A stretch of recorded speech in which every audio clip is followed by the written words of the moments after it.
It's nice to see that after so many years, Newt is still the same Newt, thought Edward to himself. He and Newt had the same argument countless times when he was at Hogwarts. Edward paused for a moment, turned his head to the other people who were looking at them in shock, smiled before saying, "I am sorry about our behaviors. Sometimes, we just get lost in things that interest us." Meanwhile, Newt, who did not have Edward's social skill, lowered his head in embarrassment as he looked at his cold food. Nevertheless, Queenie could feel that he was very happy today, most likely, happy to find a person with the same interest as him, and the knowledge to back it up. Despite the difference in philosophy. "It's all right, Mr. Bones," replied Tina as she looked at the already cold food. Edward, noticing the situation, snapped his finger, then the food of everybody in the room was heated up. As everybody ate their food, he focused his attention on the beautiful witch, Queenie Goldstein. As he started to flirt with her. He did not really care at the ugly looks that Jacob was giving him. "So, Mrs. Queenie, what do you do for a living?"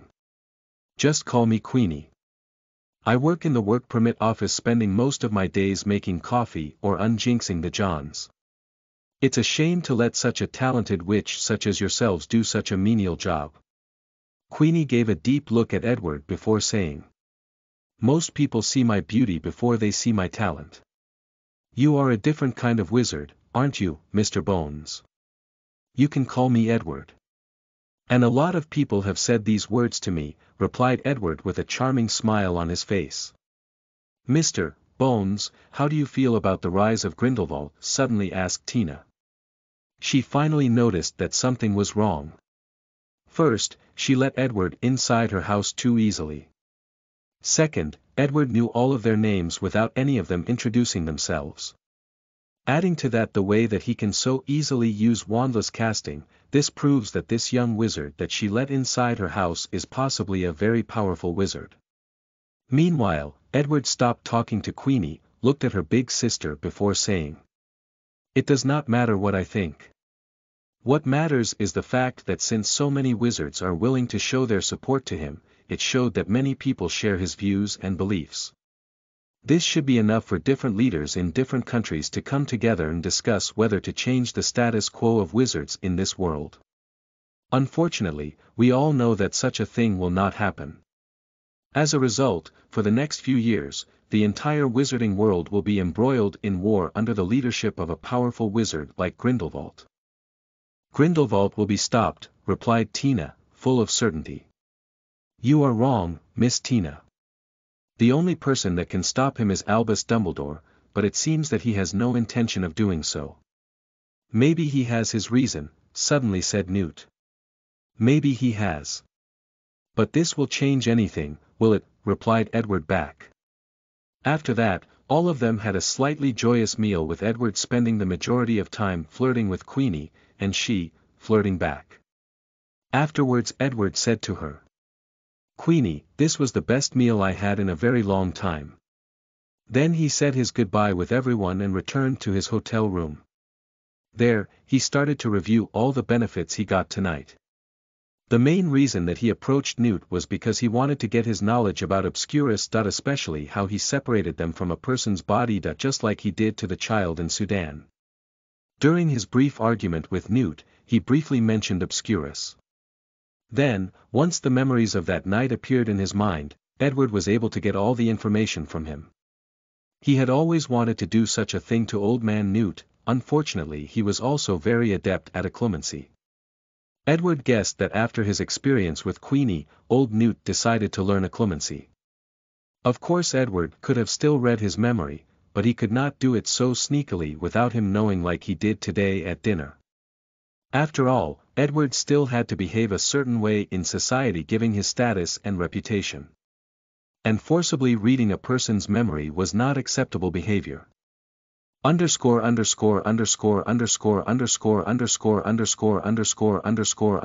few words. First, I never planned to create an arc where Edward started to act arrogant and stupid because of his bloodline.